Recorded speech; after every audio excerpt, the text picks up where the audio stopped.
good morning, everyone. My name's Ed Moore.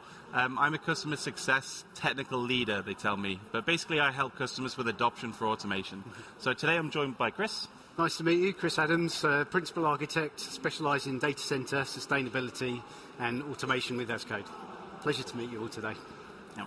So today what we're going to be doing is looking through three main areas we see with customers at the moment, and we'll try and talk about what experience has been with actual customers, and then we'll be running some little demos as part of all of those. So you should be able to see some of the stuff about what we mean as well. So here's a slide you've probably all seen 1,000 times, so apologies for that one. But please go into your events app, join our space, talk with us. We're lonely people, so we love questions, and that would be great.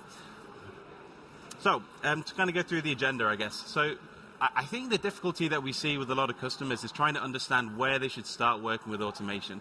And there's this idea that everything should be automated and we should be kind of doing nothing manually and everything's perfect, right? But the reality is that we're going to be at different levels of maturity depending on where we are. If you, for example, manage an enterprise estate, Catalyst Center might solve 90% of your problems, right? So the jump to go fully automated might not actually be worth it for you.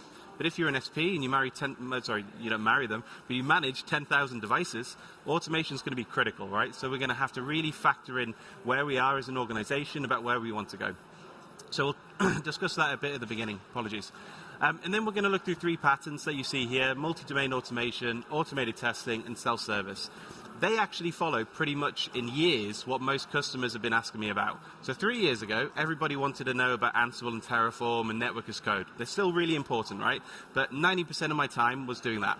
And then 2 years ago, everybody wanted to know about testing. So nearly all of my customer engagements were, this is PyATS, this is Robot Framework, this is how we do compliance as part of this as well. And then recently, everybody wants to talk about self-service, or at least the customers that talk to me, which is kind of how do we try and make our automation appropriate for the solution that we've got. You know, ultimately, not everyone's a network engineer. Not everybody thinks the way we do. Not everybody loves YAML as much as we do, or at all, probably in my case.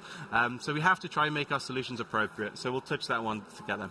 And at the end, hopefully we pull it all together, and you think, oh, that was a really good session. I understand loads more. That's the goal. So, to get started. So automation adoption. When you start doing automation, at least if you're a technical person, it probably starts with, I've got some problem that I'm dealing with, and I'm trying to figure out the right way for me to solve it. Now, what I found myself is I've spent tons of time building solutions that make absolutely zero value to the world. And hopefully, if you guys have done this before, you've got one in your head and you're like, yeah, maybe that was a good learning experience, but it did nothing for anybody else. And so what we're saying now is actually any of the automation we look to develop should go back to one of these key foundational capabilities. So does it make our lives better? Does it make us more productive in what we're doing? So a good example for that could be ACI. If you make tons of changes in your data center network, it's probably a good idea to automate the deployment in that area. If you have an SD-WAN environment that you deploy once and then you leave it alone, your use case isn't quite as good, is it, about that investment that you might spend in there. Now, if you are doing SD-WAN, an area that might be really important for you could be compliance. How do we ensure standardization across all the different sites that we have? How do we make people do stuff the same way? Now, I have some customers who've spent quite a lot of time deploying SD-WAN environments, but they have 500 templates now in SD-WAN Manager, and that sucks. Like, you don't want to have all of that stuff available to you. And so we want to try and look at that problem and how we can solve it. And most of the time for me, that's either with automation, observability, whether that's a native capability, or something we'll try and build with open source tools. Then the next one's security. I'd say this was probably the least common one for me, at least, of people come to talk to me about. It's kind of critical, but most of the areas that I'd see security was going to be baked into the product. So actually, we don't see too much of that. The majority of the cases that I see, at least, are going to be sitting in those first two, productivity and compliance. But it's really important to have it in mind. And you're probably going to have that come up with the governance guys and people when you're trying to onboard any of the automated solutions that you have. The last one's availability. You know, again, automation's great. If you can solve the problem where you're automating the deployment of something, for example, but it takes 90% of the time is service management and arranging changes and all this kind of stuff, we haven't really improved what we're doing. So it's really important to think about the overall process and how that's going to affect how available we make our environments. So, design patterns. So I've kind of touched on what these ones are before. I'll be talking initially about the multi-domain infrastructure as code. Then Chris is going to come join us and talk about test automation, and then we'll finish with self-service. Okay, so maybe just a show of hands, like how many people here know what network as code is or have started to work on these pieces? Ah, great. My job's going to be easy today. So when we start looking at as code, we tend to start with a single domain in mind. The first one that we had was ACI as code. So everybody done this within the DC, and they said, great, how do I then start to replicate this out across the different environments? And one of the foundational kind of elements that we have with network as code, let me start with this part first. So ultimately you have a choice about how you might want to start to do things. Do you use the native providers that we have that's available? So again, we provide Terraform providers for most stuff, or Ansible modules in order to work with this. So great, is that an option that you want to go down? The second option, network as code. Do you want a more abstracted or simplified way to describe the infrastructure? It has some drawbacks in terms of the support elements of things. You get a lot more with native providers. That's a decision for you to make, right? And then the next level is, do I even know how to get started with that? Or do I want to engage with Cisco through the services code route? Maybe I need to import all of my brownfield configuration and bring it across. Now, in this example, we're going to be talking about network as code, which is the open source piece. So for any of you guys that didn't raise your hand when we were discussing that, please go and have a look at that. I'll share the links at the end. But essentially, it's something we're providing for free for customers to how they can start getting into automation and describe the infrastructure in a way that's a bit less intimidating. And to show you exactly what that looks like, excuse me, ciao. What you see on the left is a standard Terraform configuration that you might have. This particular one is looking at an interface for a Meraki switch. Now, if you have a cloud team or you have lots of skills that maybe have come from AWS into your organization, you're going to look at that and you should know what those elements are. It's going to feel natural to you when you look at it. But if you're a network engineer that's been looking at CLI for 15 years or for most of your career, probably not, right? It takes a little while to understand the constructs, how they relate to each other, and how we can use it. Now, what we've done is we've provided modules which essentially try to abstract or hide some of that complexity and made it in a bit of a simpler way. So what you can see on the right there is the equivalent command or equivalent configuration you would define using network as code. Less intimidating, easier to get started, right? So that's the main goal. One of the other important parts here, and what I've seen for a lot of customers, is if you're starting to do things where you're working across different domains, you don't want all your processes to look different. If you need separate tools for everything that you're working with, you've now got X number of tools to manage per domains that you manage. So if you have SD-WAN and you have Catalyst Center and you have DC or you have WAN or you have everything, if you have a different automation tool that sits across all of those, you've just invented 3 new jobs for yourself, right? You're going to spend all your time managing those kind of tools. And so even though what you'll notice is the fields start to look different maybe between some of these, you start to understand how to look at them, how to kind of work with those structures, and so you can have conversations potentially with people that sit in different areas. And I saw this with one particular customer, and they built, or they wanted, this was their idea at the beginning, was to build a workflow like this. And essentially what you have is a single persona. They cared about network operators. They weren't thinking about layer 1 ops or anything outside of that. We said, our engineers want to make changes. And so what they did was they moved all of their configuration into GitLab, which is great. We'll see that in the demo just in a sec. And they said, we want to do all these steps. The only problem that they had, quite a considerable one, they didn't have any money. They weren't going to spend any money on services or new products. And so they had to figure out, what is it that I'm actually going to do at this stage? And unfortunately, well, you could argue unfortunately or not, they dropped most of the big testing elements. And they said, this is going to be too expensive for us to get started with this. We want to try and focus on the things that are going to provide value. So if we bring it back to that foundational capability slide, they focused on productivity, stuff that they can do. And so for them, they moved into initially ACI as code.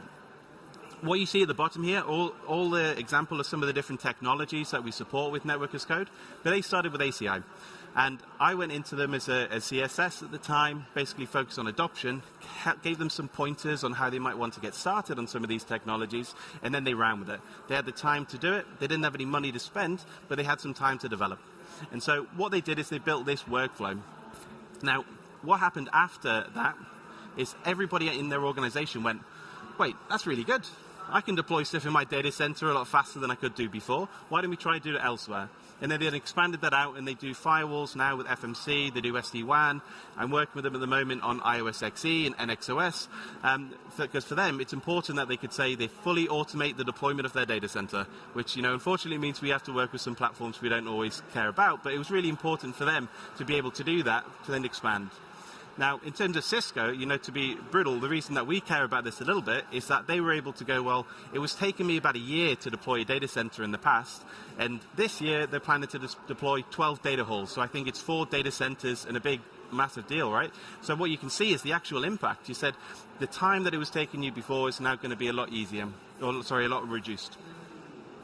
So, little demo. Now, what you're not looking at, bear with me just a second, apologies.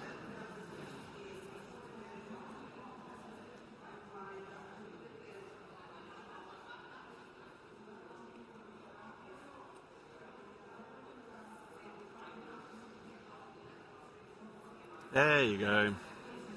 It works when we prepped it, guys, promise. So, yeah. So what you're looking at here is actually an example of one of those files. And so you can see here we're looking at SD-WAN. And this is all the site configuration we're going to need to deploy within SD-WAN Manager. Now, hopefully something you figured out when you look at this, it's quite long, right? It's quite a big deal. And so what we can do is start to do some of it with defaults. And we can make it a bit easier in order to do these. But most of the configuration here replicates what you would actually need within the GUI in order to deploy this, right? And so what we can start to do with some of these solutions is make it a bit less onerous to deploy that we have within the GUI. And we can standardize how we do it across all of them. And just to show you an example,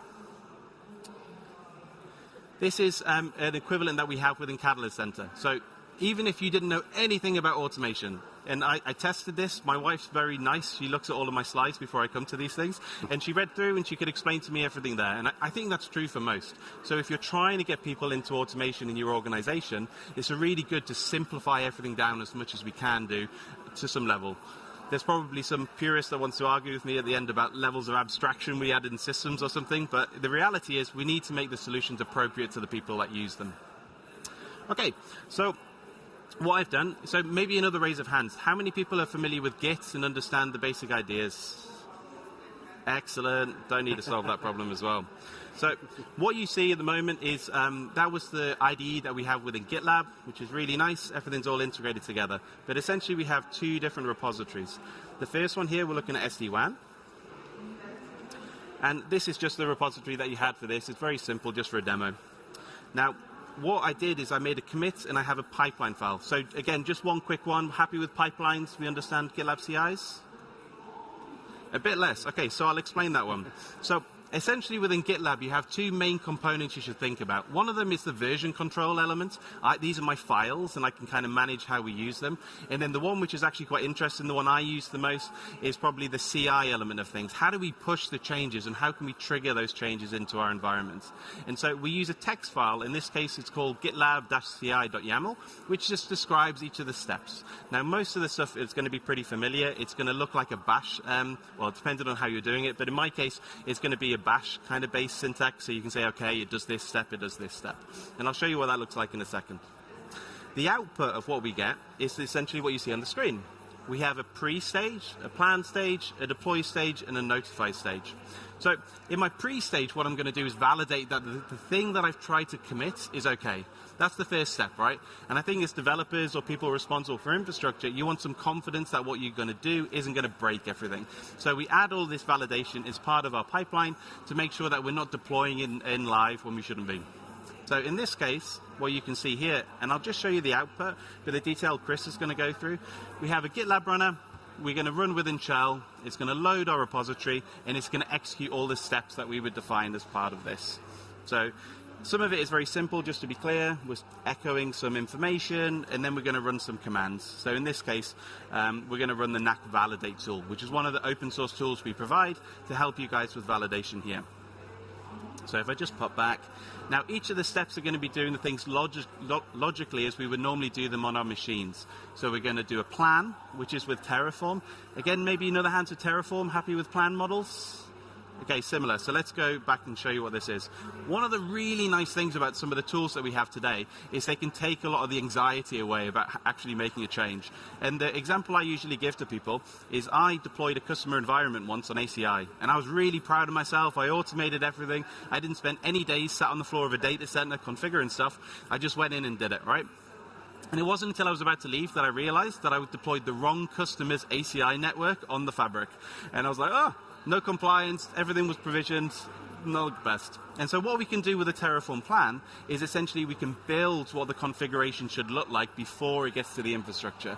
So this step's going to make sure that, have you screwed anything up in your configuration? Have you kind of broken anything, or are we okay?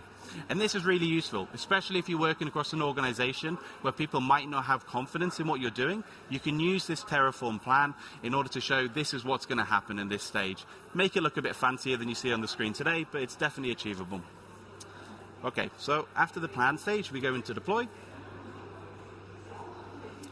And in this example, what we've done within Terraform is we've taken that plan, we said actually we're happy with everything, and we've pushed it towards SD-WAN Manager. Now, in reality, what you're probably going to have are multiple steps here. You might stop at this point and say, actually, we need someone to approve this change before we hit go. You might need a different process in your dev environment or pre-production environment versus production. So you're going to adjust all of these pipelines depending on your requirements, what it is that's important to you. Just to show you this one, we've had a pipeline, we've done a deploy, and then we've notified. Now this is for, I'll talk about this at the end, our self-service model. So we've got a webhook which is going into my other platform to say it was achieved successfully. Because in your organizations, maybe you guys aren't going to log into GitLab. You know, maybe you're going to use ServiceNow or some other tool, right? So it's important that everybody understands the status of things and we can measure them across. So, if I just pop back to the slides. Yep. Okay, perfect. So to kind of summarize up how things work for this customer, and I think might work for you if you're in that position where you don't necessarily have funding to go sort a load of stuff out, you should try and keep things simple. Focus on one thing you can at a time. Leverage native capabilities first, right? So we're not saying rewrite what Catalyst Center does or rewrite what ACI can do. That's dumb. I've tried to do that in the past and it doesn't work quite as well. Apparently I can't write code as good as proper software engineers, right? Working together is really important too. So if you have a persona, maybe you know all the infrastructure, but you don't know about the automation. I've had loads of success with customers who've had a paired programming kind of approach, where they have one person from the dev team and one person from infrastructure kind of work together. So for this particular customer, that's exactly what they did. Every change, they allocated 2 people to look to understand what happened during that stage. And then those people went off to their respective teams and everyone understood what was going on, right? Because anxiety over what's happening, I think, is one of the worst things that we can have. And communicate clearly, that's nice and easy. For you, that might mean different things. It might mean publishing a roadmap on the things that you're going to develop. It might mean adding in instant messaging at the end of it. It might mean that you make a nice dashboard that shows everything is green, right? But the important part is not everybody's going to want to look at that pipeline, and read through all of that command text. It should be appropriate.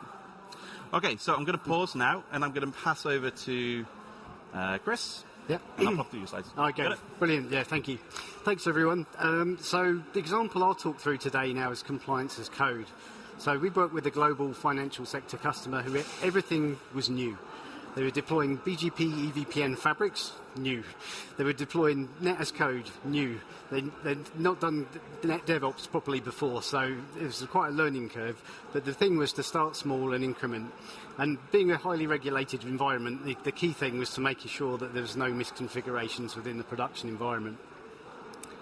So, in essence, through the as code framework, we've got configuration validation. So we can ensure that pre-change and post-change that basically we have no errors and we can prevent misconfigurations.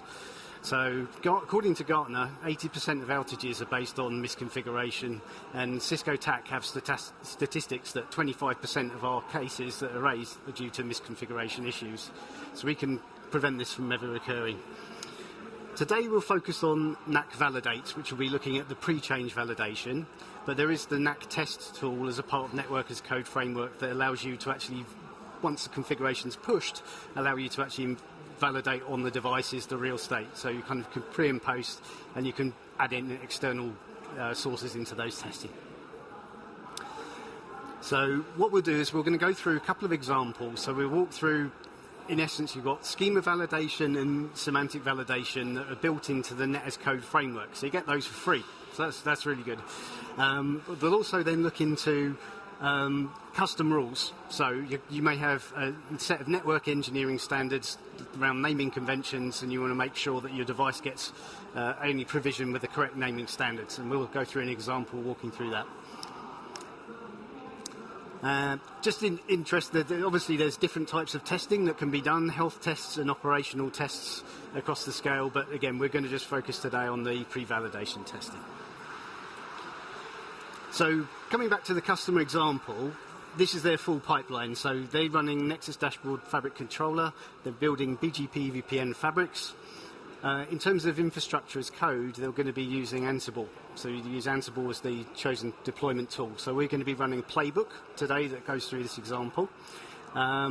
Just in the interest of time, I've kind of skipped the Git part. We're going to really focus in on validate. So we'll run a playbook that's really just going to run through the validate functions. All right, so with that, Ed, I'm going to try and connect up now and get the demo working.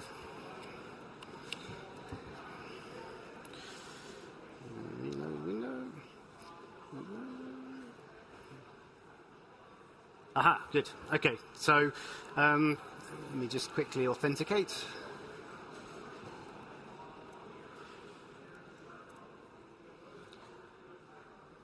All right, so this is our environment. So what we're going to do is we've SSH'd in, so we're now emulating a NetDevOps user. So this is my infrastructure as code deployment.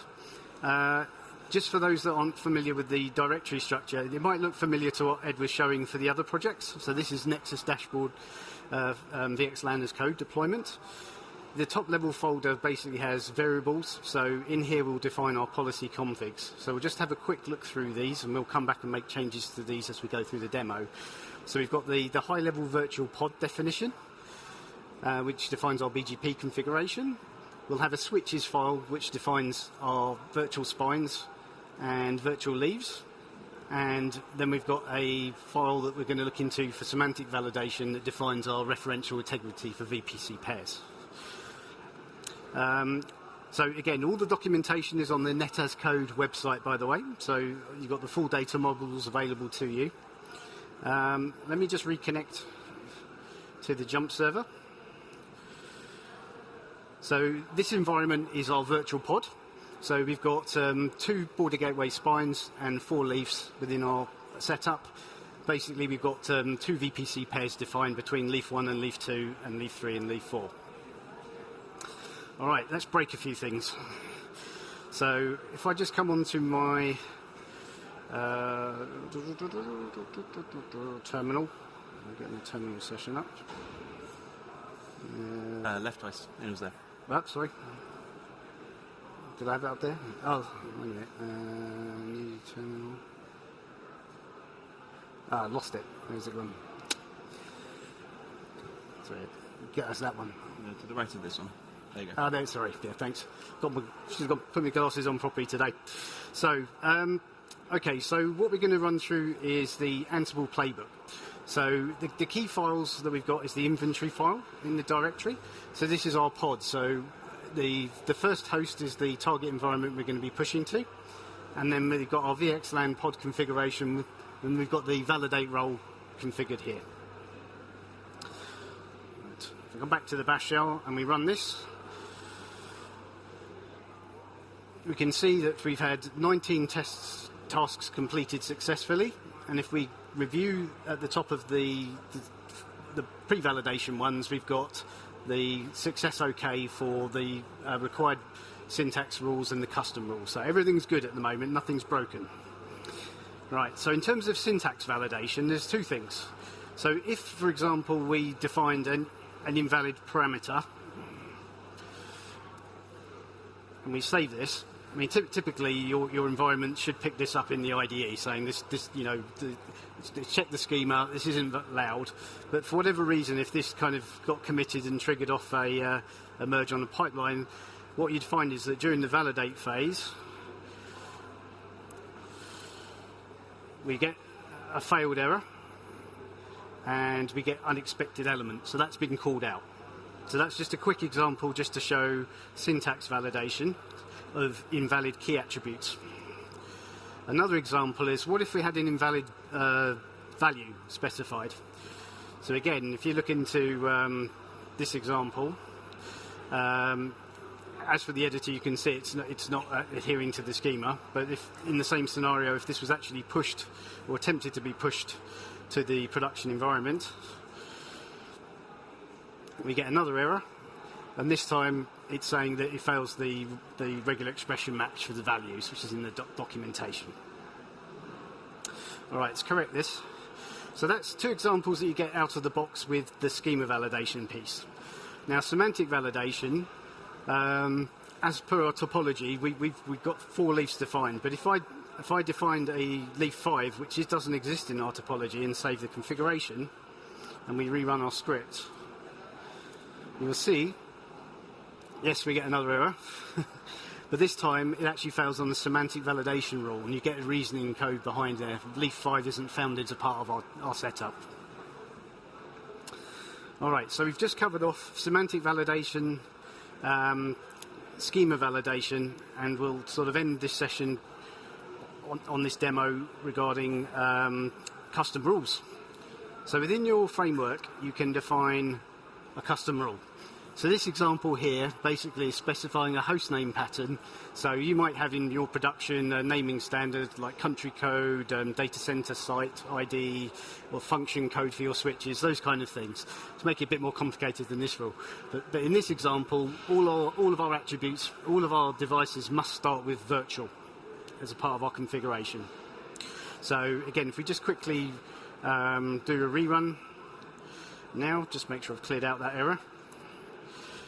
So all our test cases are fine, because when we looked at our switch file, every device here, all the leaves and spines start with the prefix. Now if I amend this and we rerun it again,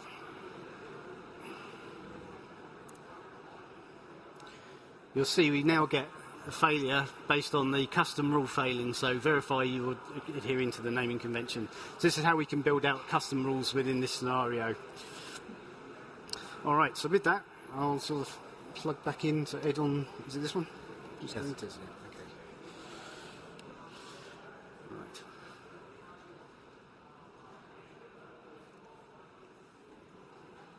All right. Oh, nearly there, sorry. Okay. So, yeah, just to kind of take away and conclude this example with our customer, organisation enablement's key. So we're providing the right training around, providing the right resources, and we're going to share some of those resources with you in terms of where to go to in terms of the Net as Code framework, developer resources, sandboxes that allow us to do this in a safe, risk-free way. Adopt the automation first mindset. Be curious, try and test in these safe environments. As it was a completely new for the customer to actually work on this, working Net DevOps, there was obviously new processes that had to be brought in and factored into the organisation. But again, this just shows that compliance as code can help you build confidence in your production deployments and ensure that errors never hit the production environment. So with that, I'll hand back to Ed. Thank you. Perfect. Thank you very much. So, I think hopefully what some of you are feeling, I've probably got 2 groups in the room at the moment, where one of you is looking at those Ansible outputs and kind of looking at the errors and thinking, I'm pretty comfortable with this. I understand what it says, it's in something I can do something about. And there's probably a couple of you maybe that are sat here going, well, that looks a bit rubbish or a bit intimidating, or how do I figure this out? And the honest answer is that we're going to have a different approach to our different solutions depending on the people that we've got. And for those people who maybe aren't suited to those kind of things, we need to take that into account in what we're going to build. So what I'm going to talk about today is essentially how we get started with self-service operations. Because ultimately, my wife said I'm allowed 1 joke in my slide, and this was as close as I could get, is how do we try and keep our different stakeholders motivated in the different automation projects that we may have, okay? And so there's a really tricky bit that most automation guys take a while to understand, is that nobody loves your automation projects as much as you. You know, like you might like it, you might be passionate about it, but if I'm an ops manager in a different silo and you're not affecting my KPIs, I couldn't care less. I'm probably thinking, oh, there's a smart guy over there, I might ask him some questions if I get stuck. But until you can actually impact the business, you're going to get it's going to be difficult for you to get traction within your organization. Now, this is an overly simplified model of what we see as platforms today. And so you have, in this example, 3 different personas. You have a user, you have an application developer, and you have a platform team. So our user, for example, is not going to use the same tools as our platform team. They don't have the same requirements for them. They might want this simple interface. Great. But at the same time, how do we kind of approach this where we provide all the information we should do to our platform team, so our developers, engineers, all that kind of stuff? And the answer in a lot of cases that we experience is that you need to start enabling with self-service portals or ITSM platforms that then execute the same process that happens afterwards. I did some work with a customer once who built pretty similar to this. They built a self-service approach where their ops person could request something, but unfortunately it never aligned to how the engineering people did something, which meant if the engineers did something that overwrote what the ops person requested, they didn't know about it until something went pop on the infrastructure, right? That's the complete worst situation you can imagine, right? Because now you don't know what's actually configured anywhere, which should be one of the key tenets that we have, is that we know what we've configured, we know what we should expect that's going to happen when we actually make the change. Now, our application developer, they might also access things from a portal, but that's because they don't care about networking, right? They want to say, can I have some resources, please, in my data center? I want it to be in this region, work. And that's an expectation, I think, that's come up after we've seen with the prominence of cloud over the last decade or so, where we say, I don't want to have to provide you IP addresses or any specific information, I just want to have this level of compute in this area. Now, if you're starting to look at platform engineering, this is typically where we start defining golden paths about how we do standardized ways across everywhere. That's a topic I love to talk about, so if you also like that, come find me after the show and we can go through it. So, this is a slight adaptation of what we have with the first customer example I spoke about, but it's an actual customer I'm working with right now. And so if you notice, all the elements that we have at the bottom are the same, with exception that we're now going to be looking at doing some multi-site ACI, but the process is the same. We're using similar tools that exist across all of them. You might decide that NAC Validate is not for me. You might decide that Network as Code is not for me, and that's absolutely fine. And so we can use different tools in those places to do similar functions, to replace this pipeline with something that actually works for you. But at the end of the day, as we mentioned probably a dozen times, this doesn't work for our level 1 operators. We need to provide an interface for them to be able to do that. And so this is what I'm going to show you today with a brief demo. So I'm using O2S, which is an open self-service framework, and it's not meant to replace or say this is a Cisco product or anything like that, because it's absolutely not. It's something we just use for demos, right? But it looks pretty and it gets the idea across, so all good. So in this example, what you have is you have a portal where somebody's able to look at the SD-WAN and Catalyst Center estate in the same place. And they're going to have operations that they're going to need to perform. They might be slightly different depending on the different estate, but the feel should be largely the same. So if I look at SD-WAN, for example, I can see here I can deploy a site. So I can go, okay, I've got a new branch site. I can go stick a load of information in. Or a dual vEdge in this example, or I have a hub or data center. Basically templates that I might have within this environment, I can define them there. You can expand this out to everything that's going to be useful. So we have loads of templates you might want to update, all this kind of stuff. But if any of you guys, maybe that's a question, does anybody here use SD-WAN? Right?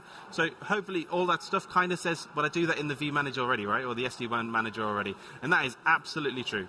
And so you need to kind of figure out what level of improvement you're getting by doing something like this. And in this case, we're getting improvement because we standardized that pre-validation process. We said, regardless of whether you're making as code changes or you want a simplified model, we can still run the same tests, the same kind of validation across all the different approaches. Now, what we also can do is, hopefully it's quite clear as well, if you want the same kind of thing with Catalyst Center, similar kind of look and feel. That's the idea. So what I'm going to try and do now we are live, so if it breaks, I promise it worked before the session.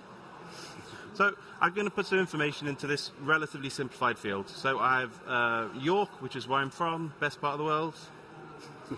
My name, Ed Moore. And I put in some template configuration. So, I don't know, 15.15.15.15. 16. And we already said it was York, so we're just going to put this in. Now, in this example, we're just hitting a deploy, but in reality, what's going to happen is you're going to start that off into a queue of the different tasks that you're going to perform. So you're not going to usually be able to make all your changes at the same time, right? So we're going to have to queue those up for the right kind of change windows or when we can kind of execute those. In this example, it's relatively simple, and I'm deploying straight into GitLab. Now, you saw before an example of a pipeline that was successful. And hopefully, in about a minute, you're also going to see a successful deployment. So we've done our validate, we've done our plan, we've done our deploy. So even though I'm using a different tool, I'm able to integrate into the same workflow in a similar way, which is really crucial, where you don't end up with two separate operational processes, which I've seen a lot, and it sucks, and please don't do that. So if I just pop back in to have a look what the file is, in my example, if I go into data, go into sites, you can see the rendered configuration that we generate for this box. And so this is a site. It says this is our template. It's what it looks like. I'm using a fully open source renderer here. I generated the content to build the YAML. But if you have time or you haven't already, please look at NAC API. It's something really cool that we've created for doing this via an API, because creating this renderer for the demo wasn't the best. So NAC API is really, really good. So if I just pop back to this instance so I can have a little look. Great, so we've seen also the success is completed, so we'll see the status is updated and everything's great.